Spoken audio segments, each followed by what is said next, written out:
Ladies and gentlemen of the jury, I present to you Scrub Zero. Yesterday's games and 2 Game 7s. One that started off competitive and got ugly. The other one just was ugly from the get-go. I'll get to the Bucks and Celtics first. The Bucks,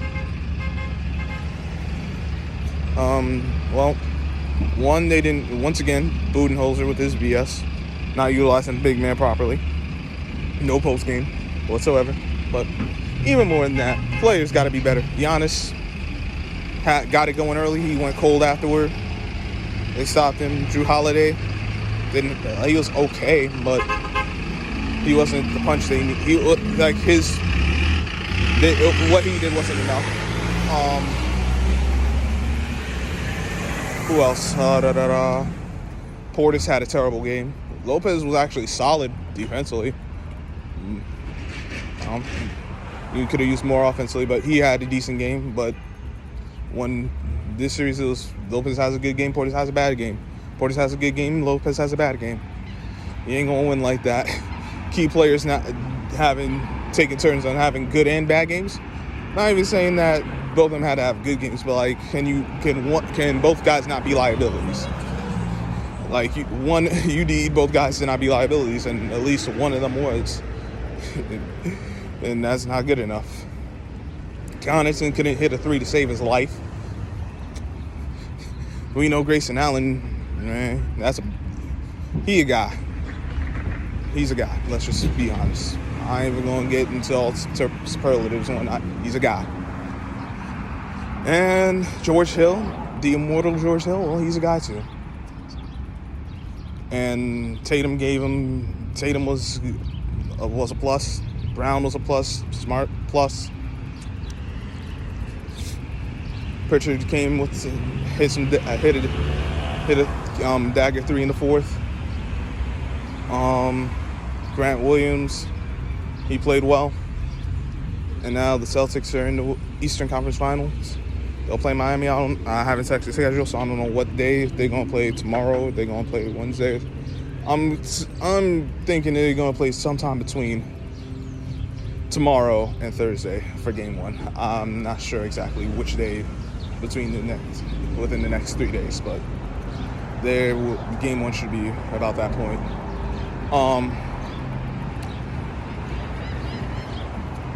I still don't really have a feel for Miami, so I'll make a pick on that series a little later. It's the one thing I don't have a good feel for Miami, which is very frustrating, but what can you do? As for the other series that ended, Mavs and Suns were disappointing. They were disgraceful, especially that first half. And the good basketball didn't happen until late in the fourth quarter when teams emptied their benches.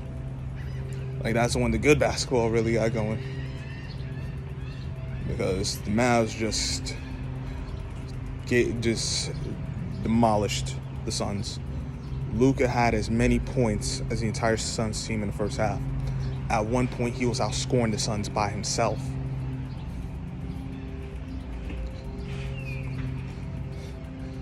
Like, it got bad. They more than doubled them up at halftime.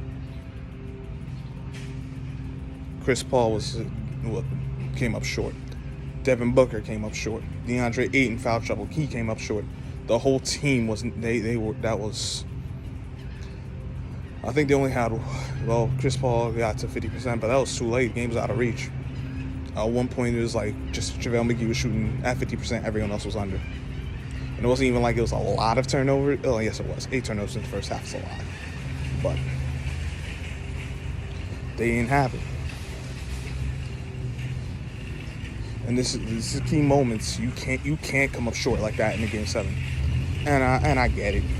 I get it. Yeah, whether you get blown out or lose close, it's a loss. But when your season's on the line, you get blown out like that. That means you didn't belong on. That means that night you did not belong on the court. I don't know. Like, they were awful. They were disgraceful as far as the execution.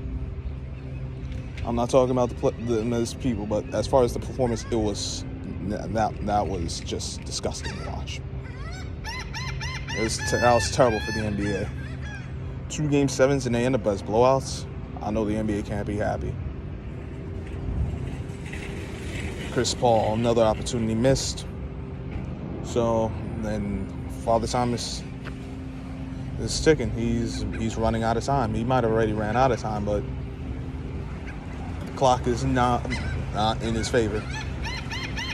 Devin Booker, well, this was more, I hate to say it like this, but he was more the guy that we saw before Chris Paul came. A guy who could score a bunch of points, but if you needed him to win the big game, well, he wouldn't even get to the big game. He got to a big game and he couldn't pull it out. Now, that's not to say that he'll never be able to pull it out. That's not to say he's a choke artist, but he had a terrible game. The team they couldn't get it done. Monty Williams, once again, in the series didn't utilize his big man. They had the advantage inside and they did not utilize it. So maybe they're just the kind of team they'll get close, but they'll never win. It's unfortunate to think of, but that's probably what it is at this point. So I don't even know what else to say, except congratulations to the Mavs. I picked the Suns at 7. I was wrong. I'm not surprised. I'm not surprised they won.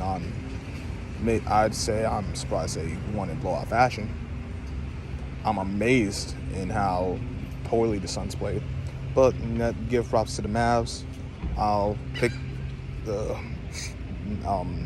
Mavs and Warriors series later in the day.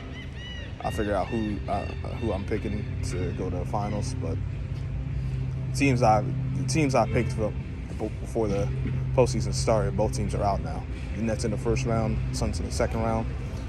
So I'm already wrong. So it is what it is. But congrats to the Mavs. Mavs versus the Warriors should be a good series. I'm looking forward to it. I'm looking forward to Miami and Boston. So we'll see how all that ends up. So that's all I got. Appreciate everyone checking this out. Hit the like button, share, subscribe, leave your comments down below. Hope everyone's having a great day. Until next time, I'm Script Zero. I'll catch you on the flip side.